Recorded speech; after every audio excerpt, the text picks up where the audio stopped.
പ്രിയപ്പെട്ട വിദ്യാർത്ഥിനികളെ, career guidance and counselling സെല്ലിൻ്റെയും വൊക്കേഷണൽ ഹയർ സെക്കൻഡറി എഡ്യൂക്കേഷൻ്റെയും ആഭിമുഖ്യത്തിൽ നടത്തുന്ന സുവോളജി ഓൺലൈൻ ക്ലാസ്സിലേക്ക് എല്ലാവർക്കും സ്വാഗതം.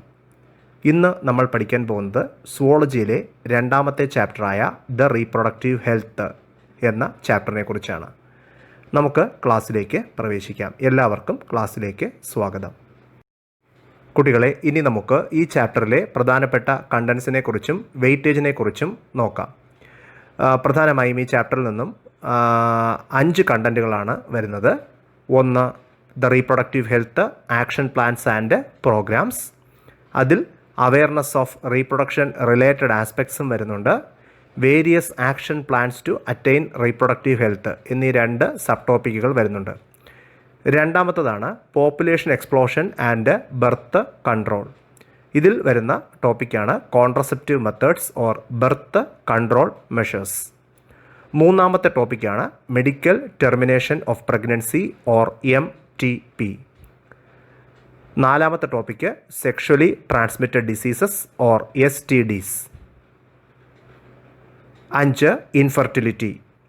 ഈ 5 മേജർ ടോപ്പിക്കുകളാണ് ഈ ചാപ്റ്ററിൻ്റെ പ്രധാനപ്പെട്ട കണ്ടൻറ്റ്. ഈ ചാപ്റ്ററിൽ നിന്നും ലാസ്റ്റ് എക്സാമിനേഷന് 3 മാർക്കിൻ്റെ ക്വസ്റ്റ്യൻസ് ഉണ്ടായിരിക്കും. വളരെ എളുപ്പമുള്ള ചാപ്റ്ററാണ് റീപ്രൊഡക്റ്റീവ് ഹെൽത്ത്. അതുകൊണ്ട് തന്നെ ഈ 3 മാർക്കും സ്കോർ ചെയ്യുമെന്ന് ഉറപ്പിക്കുക. ഇനി നമുക്ക് ചാപ്റ്ററിലേക്ക് പ്രവേശിക്കാം. What is reproductive health? Reproductive health refers to healthy reproductive organs with normal functions.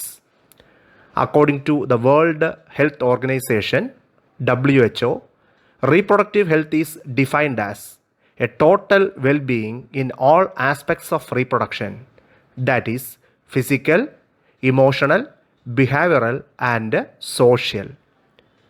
World Health Organization reproductive healthനെ ഡിഫൈൻ ചെയ്തിരിക്കുന്നത് പ്രത്യുൽപാദനത്തിൻ്റെ എല്ലാ തലങ്ങളിലും, അതായത് physical, emotional, behavioural and social എന്നീ തലങ്ങളിൽ ഉള്ള സുഖകരമായ അവസ്ഥയാണ്.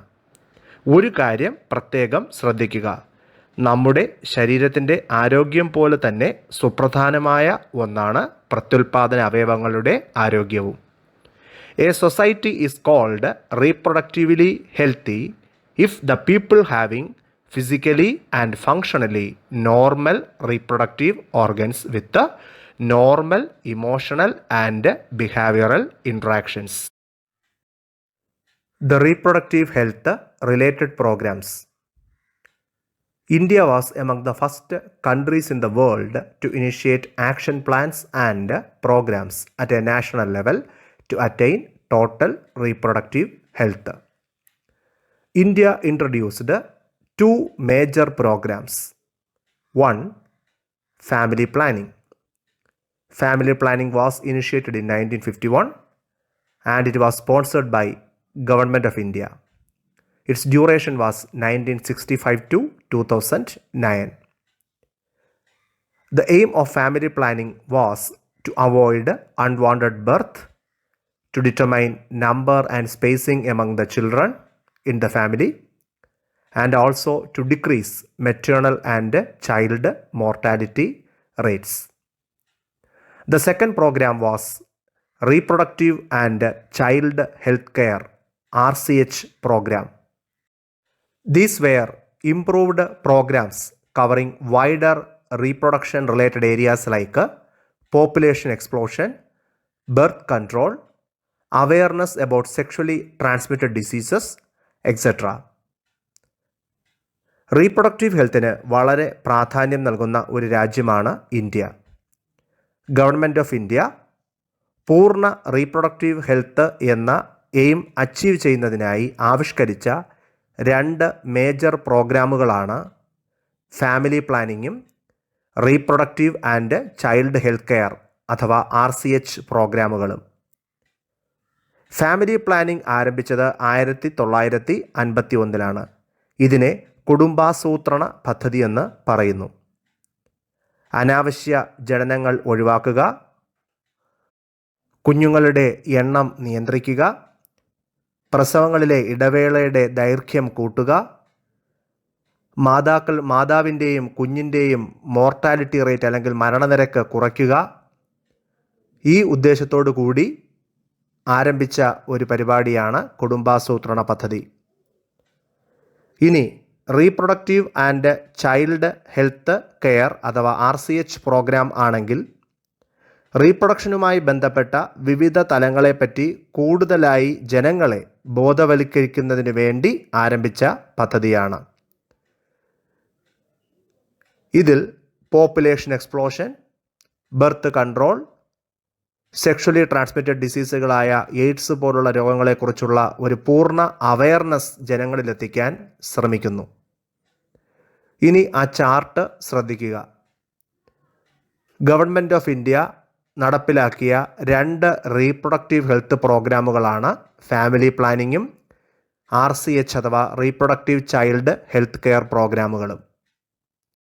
Now we can discuss about the various steps to create awareness among the people about reproduction related aspects.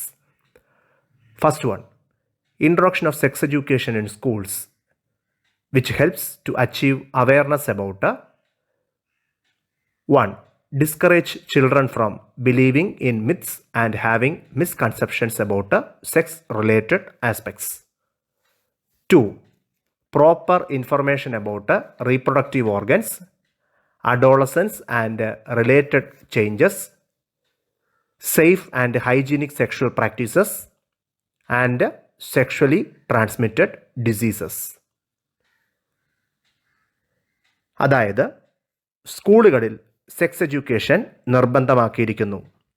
ഇതിന് പ്രധാനമായും 2 കാരണങ്ങളാണ് ഉള്ളത്. ഒന്ന്, സെക്സുമായി ബന്ധപ്പെട്ട കെട്ടുകഥകളും തെറ്റിദ്ധാരണകളിൽ നിന്നും കുട്ടികളെ പിന്തിരിപ്പിക്കാനും മാറ്റിയെടുക്കാനും ശ്രമിക്കുക.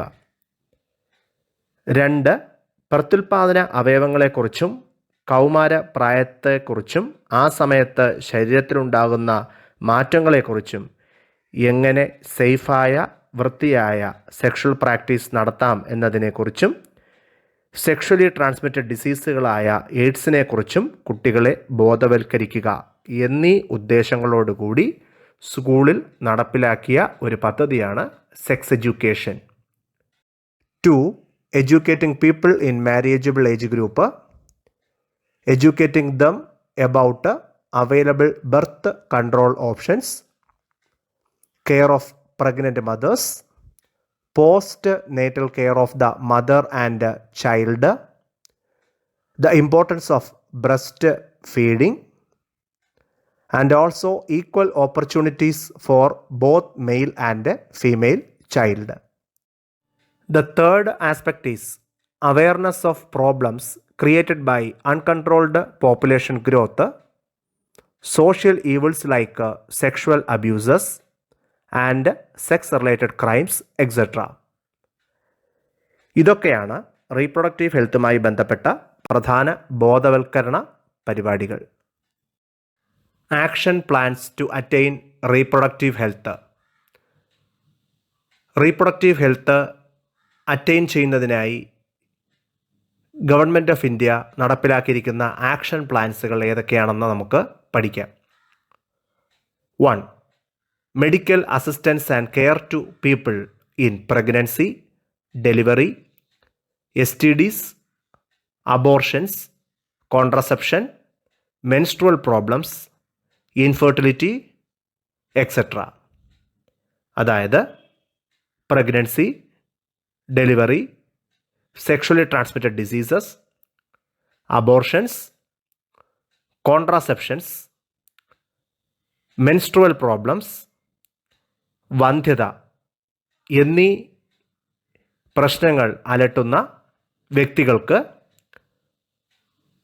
ഡോക്ടറുടെ സേവനവും സംരക്ഷണവും ചികിത്സയും ഉറപ്പാക്കുക. 2. Implementation of better techniques and new strategies from time to time. Example, amniocentesis and massive child immunization. നൂതന ടെക്നിക്കുകളായ ആംനിയോസെൻറ്റസിസ്, മാസീവ് ഇമ്മ്യൂണൈസേഷൻ പ്രോഗ്രാം ഇവയുടെ നടപ്പിലാക്കൽ റീപ്രൊഡക്റ്റീവ് ഹെൽത്ത് എന്ന ലക്ഷ്യം കൈവരിക്കുന്നതിന് അത്യാവശ്യമാണ്. 3. Research on various reproduction related areas.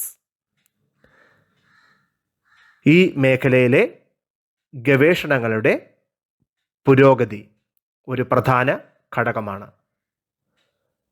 4. Medically assisted deliveries and better postnatal care leading to decreased maternal and infant mortality rates. പ്രസവത്തിലെ ഡോക്ടറുടെ സേവനം ഉറപ്പുവരുത്തലും പ്രസവാനന്തര ശുശ്രൂഷയും അമ്മയുടെയും കുഞ്ഞിൻ്റെയും മരണനിരക്ക് കുറയ്ക്കാൻ വളരെയധികം സഹായിക്കുന്നു. 5. Better awareness about sex related matters. പ്രത്യുൽപാദനത്തിൻ്റെ വിവിധ തലങ്ങളെ കുറിച്ചുള്ള ബോധവൽക്കരണം. 6. ഫാമിലി പ്ലാനിംഗ് കുടുംബാസൂത്രണ പദ്ധതി. 7. Better early detection and cure of STDs. Sexually transmitted ഡിസീസിൻ്റെ തുടക്കത്തിലേയുള്ള കണ്ടെത്തലും അവയുടെ ചികിത്സയും. ഈ കാര്യങ്ങളിലൂടെ പൂർണ്ണമായി റീപ്രൊഡക്റ്റീവ് ഹെൽത്ത് അറ്റൈൻ ചെയ്ത ഒരു സമൂഹത്തെ നമുക്ക് സൃഷ്ടിക്കാം. ഇതൊക്കെയാണ് government of India reproductive health എന്ന ലക്ഷ്യം പൂർത്തീകരിക്കാൻ സ്വീകരിച്ച ആക്ഷൻ പ്ലാനുകൾ. ഇതിലെ ഒരു നൂതന ടെക്നോളജിയാണല്ലോ ആംനിയോസെൻറ്റസിസ്. എന്താണ് ആംനിയോസെൻറ്റസിസ് എന്ന് നമുക്ക് പഠിക്കാം. Amniocentesis is a foetal sex determination test. It is based on the analysis of chromosomal pattern of fetal cells in the amniotic fluid surrounding the developing embryo. അതായത് ആംനിയോസെൻറ്റസിസ് എന്ന് പറയുന്നത് ഒരു നൂതന പദ്ധതിയാണ്. ഗർഭസ്ഥ ശിശുവിൻ്റെ ലിംഗനിർണയത്തിന് സഹായിക്കുന്ന ഒരു നൂതന ടെക്നിക്കാണ് ആംനിയോസെൻറ്റസിസ്. അതായത് കുഞ്ഞ് ആണാണോ പെണ്ണാണോ എന്ന് ആംനിയോസെൻറ്റസിസ് ടെസ്റ്റിലൂടെ അറിയാൻ സാധിക്കുന്നു. അതായത് കുഞ്ഞിൻ്റെ ക്രോമസോം പാറ്റേൺ നോക്കിയാണല്ലോ കുഞ്ഞാണാണോ പെണ്ണാണോ എന്ന് തീരുമാനിക്കുന്നത്. പെൺകുഞ്ഞാണെങ്കിൽ 2 X ക്രോമസോം ഉണ്ടായിരിക്കും. ആൺകുഞ്ഞാണെങ്കിൽ 1 X ക്രോമസോമും 1 Y ക്രോമസോമും ആയിരിക്കും ഉണ്ടായിരിക്കുക. ഇത് നമ്മൾ നേരത്തെ പഠിച്ചതാണ്. ഇത് എങ്ങനെ ചെയ്യുന്നു എന്ന് നോക്കാം. 1 ounce amniotic fluid is collected from the womb with the help of a syringe. This amniotic fluid contains fetal cells which are cytologically analyzed for any kind of chromosomal abnormality. So it helps in determining genetic disorders also. Amniocentesis was legally banned in India in 1994. The statutory ban on amniocentesis for sex determination was due to increasing female feticides. ഈ amniotic test നടത്തുന്നത് എങ്ങനെയെന്ന് നോക്കാം. 1 ounce amniotic fluid ഗർഭപാത്രത്തിൽ നിന്നും ഒരു സിറിഞ്ചിൻ്റെ സഹായത്താൽ collect ചെയ്യുന്നു. ഈ ഫ്ലൂയിഡിൽ ധാരാളം ഫീറ്റൽ ബോഡി സെൽസ് ഉണ്ടായിരിക്കും. ഇവയെ കോശ അനാലിസിസിലൂടെ ക്രോമസോം പാറ്റേൺ മനസ്സിലാക്കുന്നു. ക്രോമസോം പാറ്റേൺ മനസ്സിലാക്കിയാൽ ക്രോമസോമിൽ എന്തെങ്കിലും വൈകല്യങ്ങളുണ്ടോ എന്നും മനസ്സിലാക്കാം. ഇതിലൂടെ ആംനിയോസെൻറ്റസിസ് ജനിതക വൈകല്യങ്ങൾ ഉണ്ടോ ഇല്ലയോ എന്നറിയാനും ഉപയോഗിക്കുന്നു. അതുകൊണ്ട് ആംനിയോസെൻറ്റസിന് പ്രധാനമായും 2 ഫങ്ഷൻസാണ്. 1 കുഞ്ഞിൻ്റെ ലിംഗനിർണയത്തിന് സഹായിക്കുന്നു. 2 കുഞ്ഞിന് എന്തെങ്കിലും ജനിതക വൈകല്യങ്ങൾ ഉണ്ടെങ്കിൽ അതും അറിയാൻ സാധിക്കുന്നു. എന്നാൽ 1994 ഗവൺമെൻറ് ഓഫ് ഇന്ത്യ ആംനിയോസെൻറ്റസിനെ ലീഗലി ബാൻ ചെയ്തു. കാരണം ആംനിയോസെൻറ്റസിലൂടെ കുഞ്ഞിൻ്റെ ലിംഗനിർണ്ണയം നടത്തി. പെൺകുഞ്ഞാണെന്ന് കണ്ടാൽ അതിനെ നശിപ്പിക്കുന്ന ഒരു പ്രവണത ഇന്ത്യൻ സമൂഹത്തിനുണ്ടായിരുന്നു. അതിനാലാണ് 1994 ഗവൺമെൻറ് ഓഫ് ഇന്ത്യ ആംനിയോസെൻറ്റസിനെ നിരോധിച്ചത്. ഇനി എന്താണ് പോപ്പുലേഷൻ എക്സ്പ്ലോഷൻ എന്ന് പഠിക്കാം. ഇന്ത്യയെപ്പോലുള്ള ഒരു ഡെവലപ്പിംഗ് കൺട്രി ഇന്ന് അഭിമുഖീകരിക്കുന്ന ഏറ്റവും പ്രധാനപ്പെട്ട ഒരു പ്രശ്നമാണ് പോപ്പുലേഷൻ എക്സ്പ്ലോഷൻ. ഇതിനെ മലയാളത്തിൽ ജനസംഖ്യ വിസ്ഫോടനം എന്ന് പറയുന്നു. ഹ്യൂമൻ പോപ്പുലേഷനിലുള്ള പെട്ടെന്നുള്ള ക്രമാതീതമായ വർധനവാണ് population explosion. Population explosion refers the sudden and rapid rise in the size of human population. The major reasons of population explosion are: 1. Increased health facilities and better living conditions. 2. Rapid decline in death rate, maternal mortality rate or MMR, and infant mortality rate IMR. 3. Increase in number of people in the reproducible age group. Population എക്സ്പ്ലോഷൻ്റെ പ്രധാനപ്പെട്ട 3 കാരണങ്ങളാണ്: 1. കൂടി വരുന്ന health facilities, ഉയർന്ന നിലവാരത്തിലുള്ള ജീവിത സൗകര്യങ്ങൾ. 2.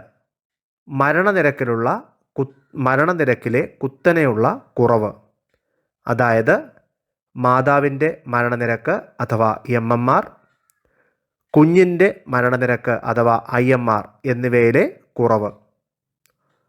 3. വളരെ പ്രധാനപ്പെട്ട ഒരു റീസണാണ് പ്രത്യുൽപാദന പ്രായത്തിൽ വരുന്ന ജനങ്ങളുടെ എണ്ണത്തിലെ വർധനവ്. ഈ 3 കാരണങ്ങൾ കൊണ്ടാണ് പോപ്പുലേഷൻ എക്സ്പ്ലോഷൻ എന്ന സ്ഥിതി സംജാതമാകുന്നത്. The control measures to bring down the human population growth rate are: 1. RCH programs, that is reproductive and child healthcare programs. 2. Motivate small families by using various contraceptive methods. 3. Poster showing a happy couple with 2 children with a slogan "Hum do, hamare do" or "We two, our two" will motivate ordinary people. 4. Young generation should adopt an one-child norm. 5. Statutory raising of marriageable age of female to 18 years and that of male to 21 years. ഇനി ഏതെല്ലാം വിധത്തിൽ ജനസംഖ്യാ വിസ്ഫോടനം നിയന്ത്രിക്കാം എന്ന് നോക്കാം. 1. RCH program. 2. ഗർഭനിരോധന മാർഗങ്ങളെക്കുറിച്ചുള്ള ബോധവൽക്കരണം. 3. ഹം ദോ ഹമാരെ ദോ, വി ടു അവർ ടു തുടങ്ങിയ സ്ലോഗൻസ് അടങ്ങിയ പോസ്റ്റേഴ്സിൻ്റെ പ്രദർശനത്തിലൂടെ സാധാരണ ജനങ്ങളെ എളുപ്പത്തിൽ ബോധവൽക്കരിക്കാം. 4.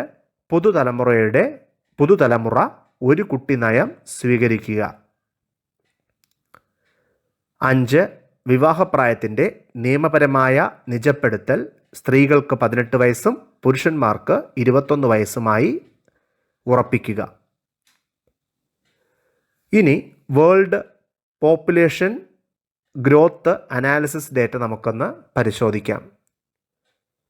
1900 വേൾഡ് പോപ്പുലേഷൻ 2 ബില്യൺ ആയിരുന്നു. എന്നാൽ 2000 കൂടി ഇത് 3 ഇരട്ടിയായ 6 ബില്യണിലേക്ക് വർദ്ധിച്ചു.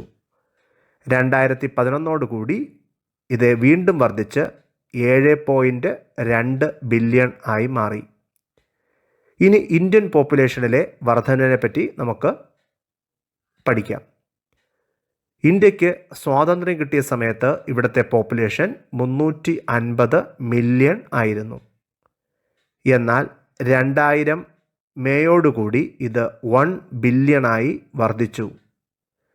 2011 ഇത് 1.2 ബില്യണായി വീണ്ടും വർദ്ധിച്ചു. So every 6th person in the world is an Indian, which is based on 2000 census report.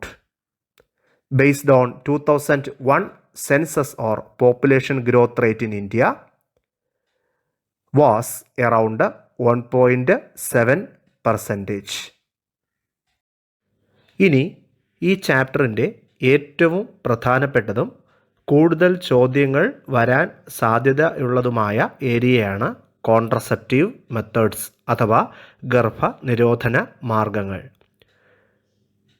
Population explosion control ചെയ്യാൻ ഏറ്റവും ഫലപ്രദമായ മാർഗങ്ങളാണ് കോൺട്രസെപ്റ്റീവ് മെത്തേഡ്സ് അഥവാ ഗർഭനിരോധന മാർഗങ്ങൾ.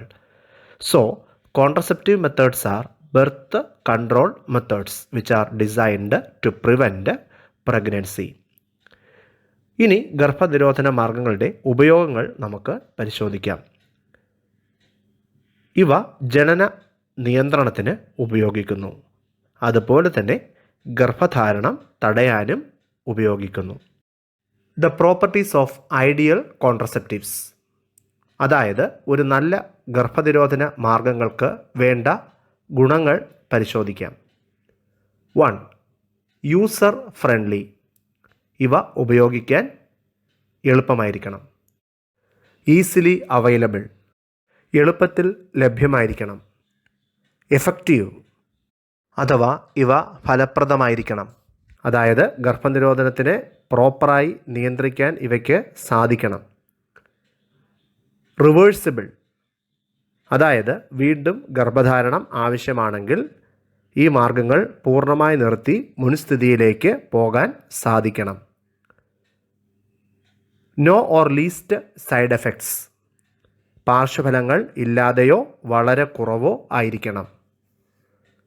Should not interfere with sexual drive, desire and sexual act, അതായത് sexual drive, desire, sexual act ഇവയെ ഒരു തരത്തിലും തടസ്സമാകുന്ന ഒന്നാകരുത് ഈ കോൺട്രസെപ്റ്റീവ് മെത്തേഡ്സ്.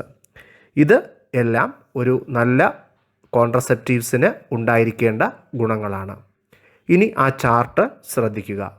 അവിടെ വ്യത്യസ്ത തരം കോൺട്രസെപ്റ്റീവ് മെത്തേഡ്സുകളെ പറ്റി പ്രതിപാദിച്ചിരിക്കുന്നു. കോൺട്രസെപ്റ്റീവ് മെത്തേഡ്സ് പ്രധാനമായും 6 കാറ്റഗറിയിലാണ്. 1. Natural methods, 2. Barriers, 3. Intra uterine devices or IUDs, 4. Oral contraceptives, 5. ഇഞ്ചക്റ്റബിൾസ്, 6. Surgical methods or sterilisation. ഇതിൽ നാച്ചുറൽ മെത്തേഡിൽ 3 contraceptive മെത്തേഡുകളുണ്ട്. 1. Periodic abstinence, 2. Coitus ഇൻറ്ററപ്റ്റസ്, 3. Lactational amenorrhoea. രണ്ടാമത്തെ കാറ്റഗറിയായ ബാരിയേഴ്സിൽ 4 കോൺട്രസെപ്റ്റീവ് മെത്തേഡ്സ് ഉണ്ട്. Condoms, diaphragms, cervical caps and volts. മൂന്നാമത്തെ contraceptive മെത്തേഡായ intra uterine devices അഥവാ IUDസിൽ 3 contraceptive ടൈപ്പുകളുണ്ട്. Non medicated IUDs, medicated IUDs and hormonal IUDs. നാലാമത്തെ മെത്തേഡായ oral കോൺട്രസെപ്റ്റീവ്സിലാണ് ഗർഭനിരോധന ഗുളികകൾ അല്ലെങ്കിൽ പിൽസുകൾ ഉൾപ്പെടുന്നത്. 5ാമത്തെ കാറ്റഗറിയാണ് ഇഞ്ചക്റ്റബിൾസ്. ഇവ അണ്ടർ സ്കിൻ ഇഞ്ചക്ഷൻസ് ആണ്. ഇതിൽ ഇംപ്ലാൻസും ഇഞ്ചക്ഷൻസും ഉൾപ്പെടുന്നു. അവസാനത്തെ കാറ്റഗറിയായ സർജിക്കൽ മെത്തേഡ്സിനെ male or female sterilisation method എന്നും പറയുന്നു. ഇതിൽ പ്രധാനമായും 2 മെത്തേഡ്സാണ്, വാസക്ടമി ആൻഡ് ട്യൂബെക്ടമി. ഇവയെക്കുറിച്ചാണ് നമ്മളിനി ഡീറ്റെയിൽഡായി പഠിക്കാൻ പോകുന്നത്. ഈ ചാപ്റ്ററിൽ നിന്നും ചോദിക്കുന്ന പ്രധാനപ്പെട്ട ക്വസ്റ്റ്യൻസ് കൂടുതലും ഈ ഭാഗത്ത് നിന്ന് വരാനുള്ള സാധ്യത കൂടുതലാണ്. ഇനി നമുക്ക് കോൺട്രസെപ്റ്റീവ് മെത്തേഡ്സിലെ ഫസ്റ്റ് കാറ്റഗറിയായ നാച്ചുറൽ മെത്തേഡ്സ് എന്താണെന്ന് പഠിക്കാം. Natural methods or traditional methods of contraception.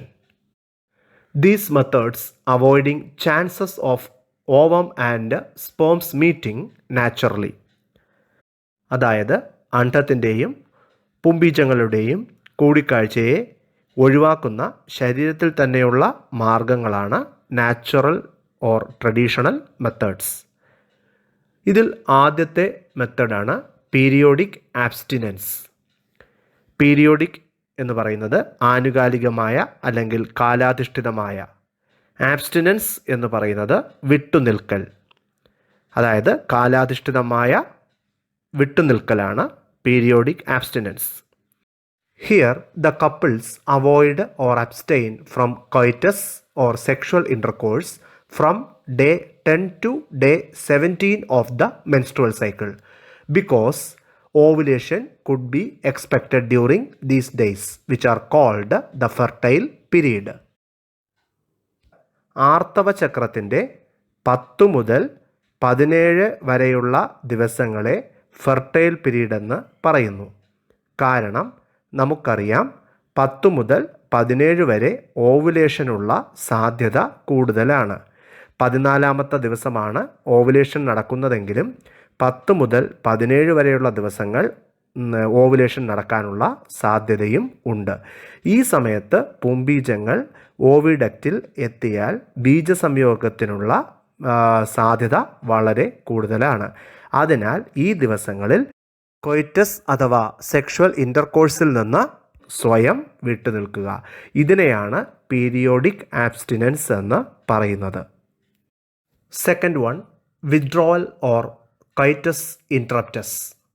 This is another method in which the male partner withdraws his penis from the vagina just before ejaculation to avoid the insemination. Coitus interruptus അഥവാ withdrawal എന്ന് പറയുന്നത്, കൊയ്റ്റസ് എന്ന് പറഞ്ഞാൽ സംഭോഗം, ഇൻട്രപ്റ്റസ് means തടയുക അല്ലെങ്കിൽ തടസ്സപ്പെടുത്തുക. അതായത് കൊയ്റ്റസ് ഇൻട്രപ്റ്റസ് means സംഭോഗത്തിനെ തടസ്സപ്പെടുത്തുക. ഇവിടെ ഇജാക്കുലേഷന് മുൻപായി ഇൻസെമിനേഷനെ തടയാനായി മെയിൽ പാർട്ട്ണർ വജൈനയിൽ നിന്നും പെനിസ് വിഡ്രോ ചെയ്യുന്ന പ്രക്രിയയാണ്. ഇതിനെ കൊയ്റ്റസ് ഇൻട്രപ്റ്റസ് അഥവാ വിത്ഡ്രോവൽ എന്ന് പറയുന്നു. The third one is lactational amenorrhoea or absence of menstruation during intense lactation. During the period of intense lactation following parturition, reproductive cycles do not occur. Therefore, as long as the mother breastfeeds the child intensively, chances of conception are almost nil. However, this is effective only up to 6 months following the parturition. Lactational amenorrhea. Lactation എന്ന് പറയുന്നത് mammary glands milk produce ചെയ്യുന്ന പ്രക്രിയയാണ്. Amenorrhoea എന്ന് പറയുന്നത് absence of menstrual cycle or no menstrual cycle എന്നതാണ്. തുടർച്ചയായി പ്രസവശേഷം നന്നായി കുഞ്ഞിന് മുലയൂട്ടുന്ന കാലാവധിയിൽ ഓവുലേഷൻ നടക്കില്ല. അതുകൊണ്ട് തന്നെ മെൻസ്ട്രുവൽ സൈക്കിൾ കുറച്ചു കാലത്തേക്ക് സ്റ്റോപ്പാകുന്നു. അതിനാൽ അമ്മ കുഞ്ഞിന് മുലയൂട്ടുന്നിടത്തോളം കാലം ആർത്തവചക്രം നിലയ്ക്കുന്നതിനാൽ ഗർഭധാരണം നടക്കില്ല. എന്നാൽ ഇതിൻ്റെ കാലാവധി പ്രസവം കഴിഞ്ഞ് 6 മാസം വരെ മാത്രമാണ്. ആ ചാർട്ട് ശ്രദ്ധിക്കുക. ഇനി നമുക്ക് നാച്ചുറൽ മെത്തേഡ്സിൻ്റെ ഗുണങ്ങളും ദോഷങ്ങളും പരിശോധിക്കാം. ഗുണമെന്ന് പറയുന്നത് ഇതിന് സൈഡ് ഇഫക്ട്സ് ഇല്ല എന്നുള്ളതാണ്.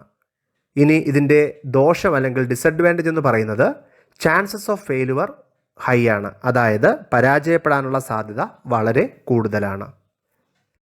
ഇനി നമുക്ക് രണ്ടാമത്തെ കോൺട്രസെപ്റ്റീവ് മെത്തേഡ്സായ ബാരിയേഴ്സിനെ കുറിച്ച് പഠിക്കാം.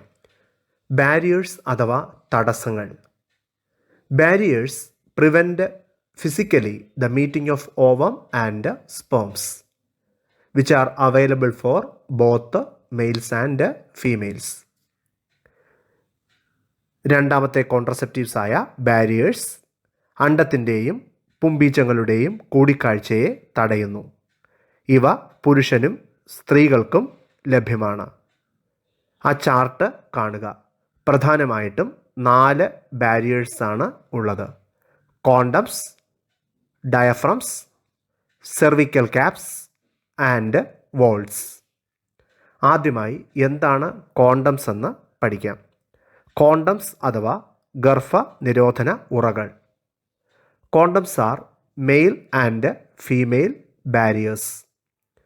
They are made of thin rubber or latex sheath. Male condoms cover the penis and female condoms cover the vagina or cervix. ഇത് പ്രത്യേകം നോട്ട് ചെയ്യേണ്ട പോയിന്റാണ്. Male condoms cover the penis and female condoms cover the vagina or cervix. They are used just before coitus so that the ejaculated semen would not enter into the vagina or cervix. Nirodh, which is a popular brand of condom for the male. Uses of condoms. 1. Protecting the user from STDs. Example, AIDS. 2. Condoms are disposable. 3. Condoms are self-insertable, so it gives privacy to the user. Male കോണ്ടത്തിൻ്റെയും female കോണ്ടത്തിൻ്റെയും ചിത്രങ്ങൾ ശ്രദ്ധിക്കുക. Condoms അഥവാ ഗർഭനിരോധന ഉറകൾ. ഇവ നിർമ്മിച്ചിരിക്കുന്നത് rubber കൊണ്ടോ latex കൊണ്ടോ ആണ്. കോണ്ടം പുരുഷന്മാർക്കും സ്ത്രീകൾക്കും ലഭ്യമാണ്. പുരുഷൻ്റെ പെനിസിനെയും സ്ത്രീകളിൽ വജൈനയെയും ഇത് ആവരണം ചെയ്യുന്നു. സെക്ഷുവൽ ഇൻ്റർകോഴ്സ് അഥവാ കൊയ്റ്റസിന് മുൻപായി ഇവ ഉപയോഗിക്കുന്നതിനാൽ സെമന് വജൈനയിലേക്കോ സെർവിക്സിലേക്കോ പ്രവേശിക്കാൻ സാധിക്കുകയില്ല. ഇങ്ങനെ ഗർഭനിരോധനം നടത്താം. സാധാരണയായി ഉപയോഗിക്കുന്ന ഒരു പുരുഷ കോണ്ടമാണ് നിരോധ്. കോണ്ടത്തിൻ്റെ ഉപയോഗങ്ങൾ നോക്കാം. 1.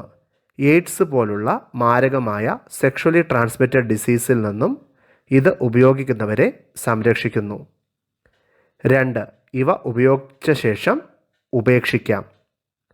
3. ഉപയോഗിക്കുന്നവർക്ക് തന്നെ ഇവ സ്വയം പെനിസിലേക്കും വജൈനയിലേക്കും ഇൻസേർട്ട് ചെയ്യാനും സാധിക്കും. The next group of barriers: diaphragms, cervical caps and walls. All these are barriers for females.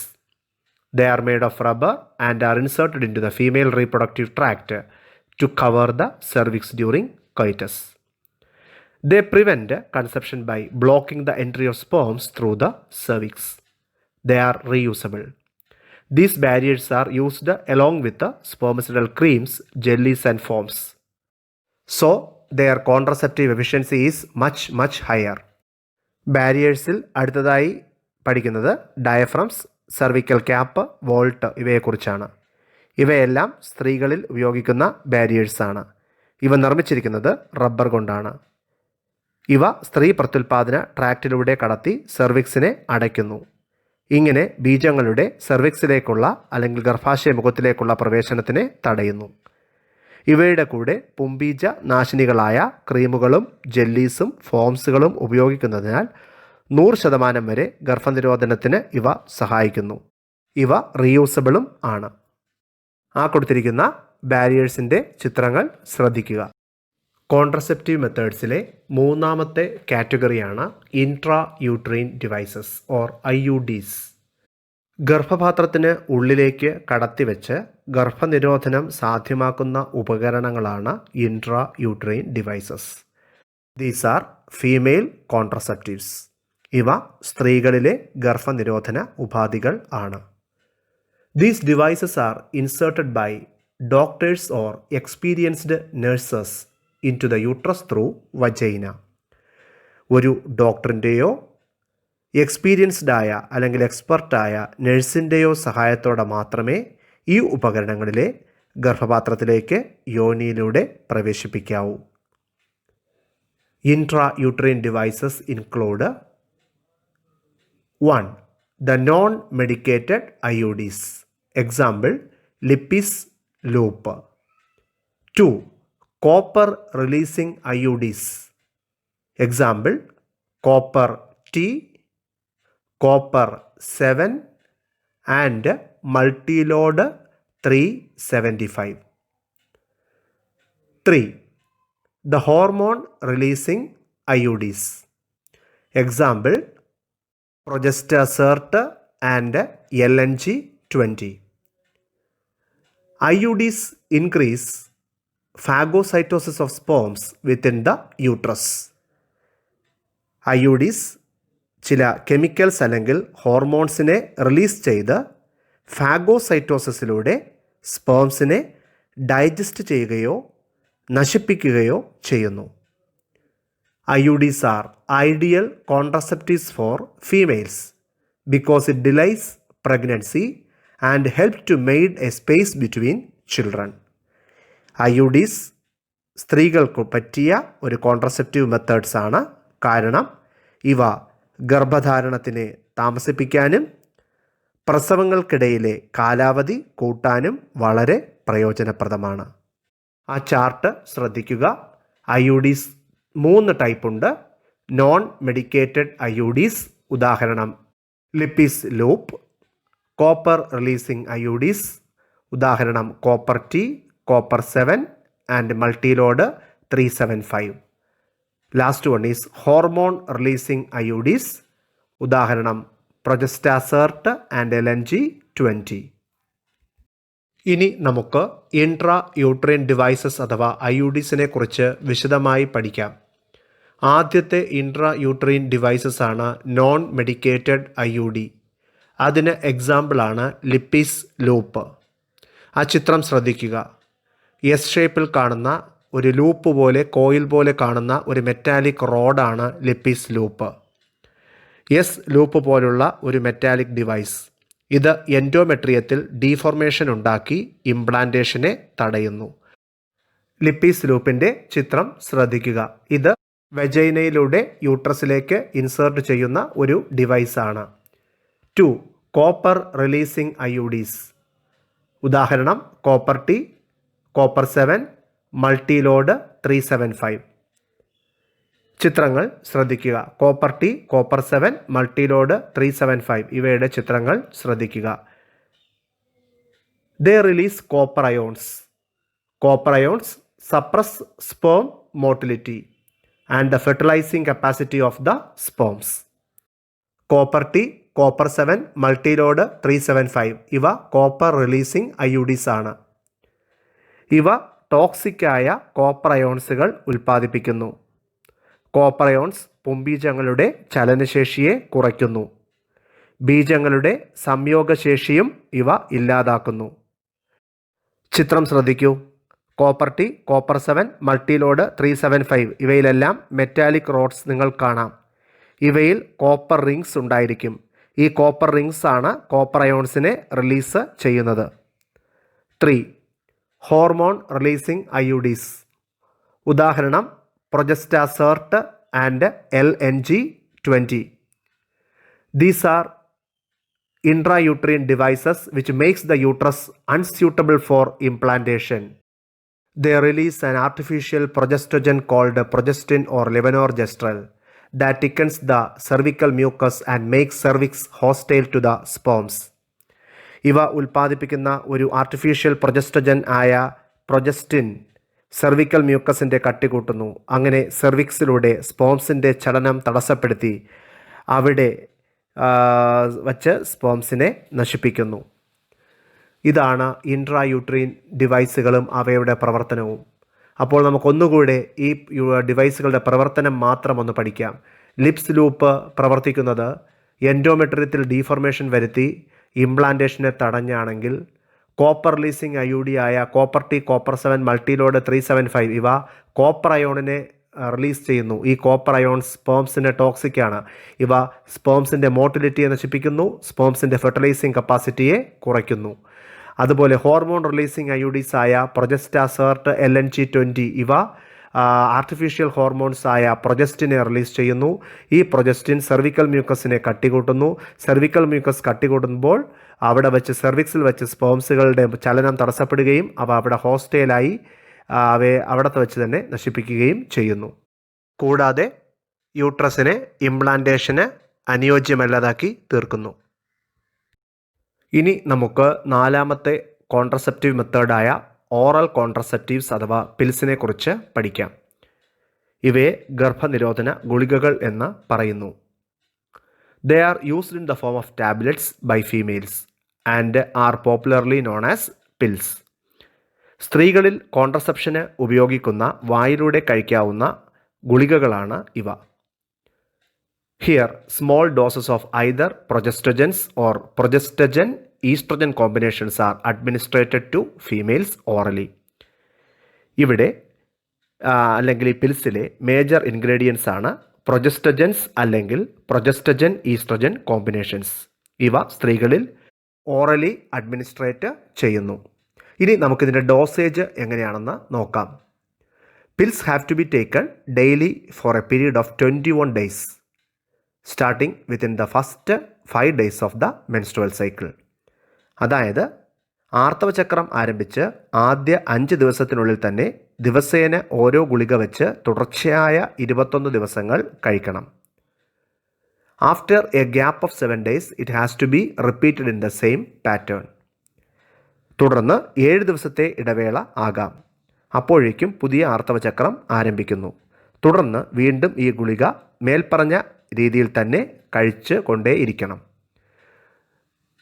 How these pills work. ഇനി എങ്ങനെയാണ് ഈ പിൽസുകൾ വർക്ക് ചെയ്യുന്നത് എന്ന് നോക്കാം. They inhibit ovulation. ഇവ അണ്ഡോത്സർജനത്തിനെ തടയുന്നു. They inhibit implantation.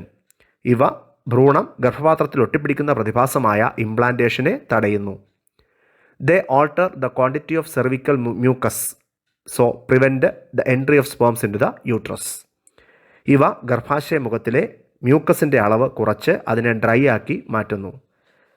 അതുകൊണ്ട് പുംബീജങ്ങൾക്ക് സെർവിക്സിലൂടെ ഗർഭപാത്രത്തിലേക്കുള്ള പ്രവേശനം സാധ്യമാവുകയില്ല. ഇനി ഈ ഗുളികകളുടെ മെറിറ്റ്സ് അല്ലെങ്കിൽ ഗുണങ്ങൾ എന്തൊക്കെയാണെന്ന് നോക്കാം. They are very effective. ഇവ വളരെ എഫക്റ്റീവാണ്. Side effects comparatively lesser. Side effects വളരെ കുറവാണ്. ആ ചിത്രം നോക്കുക. ആ ചിത്രത്തിൽ നിങ്ങൾക്ക് സഹേലി എന്ന ടാബ്ലറ്റിൻ്റെ പടം കാണാം. സെൻട്രൽ ഡ്രഗ് റിസർച്ച് ഇൻസ്റ്റിറ്റ്യൂട്ട് അല്ലെങ്കിൽ CDRI വികസിപ്പിച്ചെടുത്ത ഒരു ആയുർവേദിക് നോൺ സ്റ്റിറോയിഡൽ പില്ലുണ്ട്. ഇതിൻ്റെ പേരാണ് Saheli. Saheli is an oral contraceptive for females contain non steroidal preparation. It is once a week pill with a very few side effects and high contraceptive value. CDRI വികസിപ്പിച്ചെടുത്ത non steroidal ayurvedic പിൽസായ Saheli ഒരാഴ്ചയിൽ ഒരു ഗുളിക മാത്രം കഴിച്ചാൽ മതി. ഉയർന്ന ഗർഭനിരോധന ശേഷിയും വളരെ കുറഞ്ഞ പാർശ്വഫലങ്ങളും മാത്രമേ ഈ ഗുളികകൾക്ക് ഉള്ളൂ. ഇനി നമുക്ക് 5ാമത്തെ കോൺട്രസെപ്റ്റീവ് മെത്തേഡായ ഇൻജെക്റ്റബിൾസ് ഓർ ഇംപ്ലാന്റ്സ് എന്താണെന്ന് പഠിക്കാം. പിൽസിലെ പോലെ തന്നെ സെയിം ഇൻഗ്രീഡിയൻസ് ആണ് ഇൻജെക്റ്റബിൾസ് അല്ലെങ്കിൽ ഇംപ്ലാന്റ്സിലും ഉള്ളത്. എന്നാൽ ഇവ അണ്ടർ സ്കിൻ ഇഞ്ചക്ഷൻസായി നൽകുന്നത് കൊണ്ട് ഇവ കൂടുതൽ ഇഫക്റ്റീവാണ്. ആക്ഷൻ സഡൻ ആയിരിക്കും. ഇനി എന്താണ് ഈ ഇൻജെക്റ്റബിൾസിലെ ഇൻഗ്രീഡിയൻസ് എന്ന് നോക്കാം.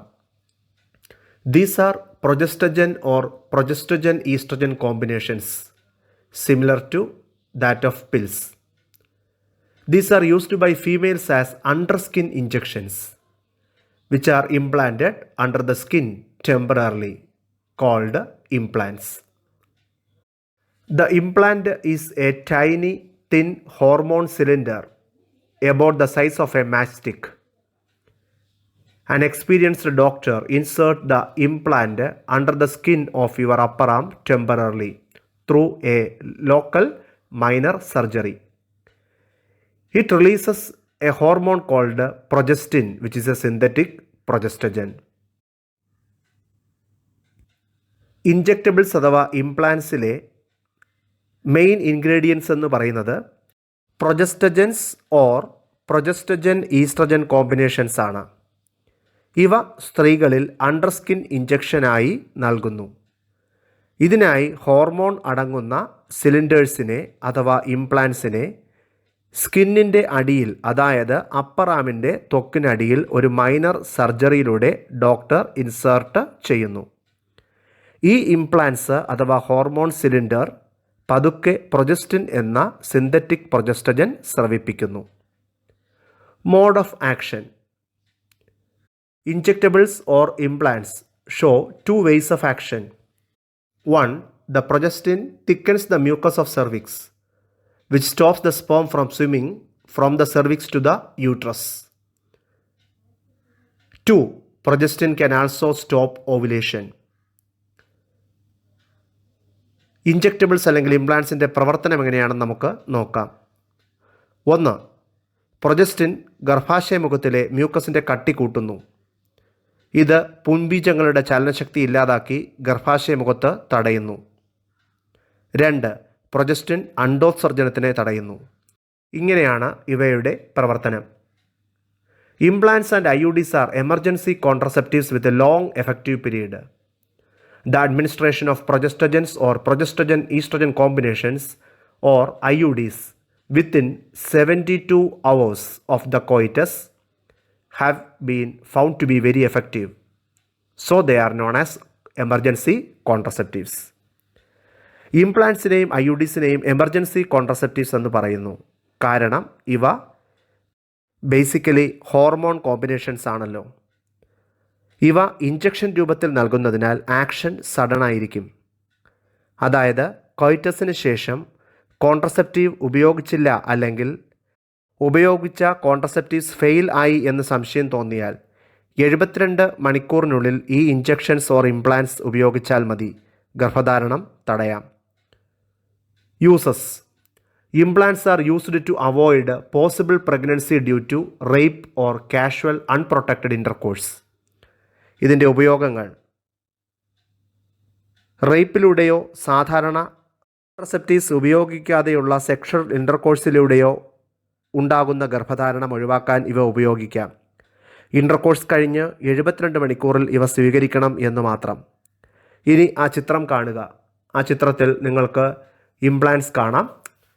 6 സിലിണ്ടറുകൾ ഉൾപ്പെടുന്ന ഇംപ്ലാൻസിനെ ഒരു ഡോക്ടർ അപ്പർ അണ്ടർസ്കിന്നിലേക്ക് ഇൻസേർട്ട് ചെയ്യുന്ന ചിത്രവും നിങ്ങൾക്കവിടെ കാണാം. ഇനി ആറാമത്തെ കോൺട്രസെപ്റ്റീവ് മെത്തേഡായ സർജിക്കൽ മെത്തേഡ്സ് അഥവാ സ്റ്റെറിലൈസേഷൻ എന്താണെന്ന് പഠിക്കാം. ഒരു ശാസ്ത്രക്രിയയിലൂടെയുള്ള കോൺട്രസെപ്ഷനെയാണ് സർജിക്കൽ മെത്തേഡ് അഥവാ സ്റ്റെറിലൈസേഷൻ എന്ന് പറയുന്നത്. Generally surgical methods R advised for the male and female partner as a terminal method to prevent any more future pregnancies. സാധാരണയായി സ്ത്രീകളിൽ ഗർഭധാരണം സ്ഥിരമായി ഇല്ലാതാക്കാൻ പുരുഷന്മാരിലും സ്ത്രീകളിലും ചെയ്യുന്ന ശാസ്ത്രക്രിയാ രീതിയാണ് സ്റ്റെറിലൈസേഷൻ അഥവാ വന്ധീകരണം. It blocks gametes transport and thereby prevent conception through a surgery.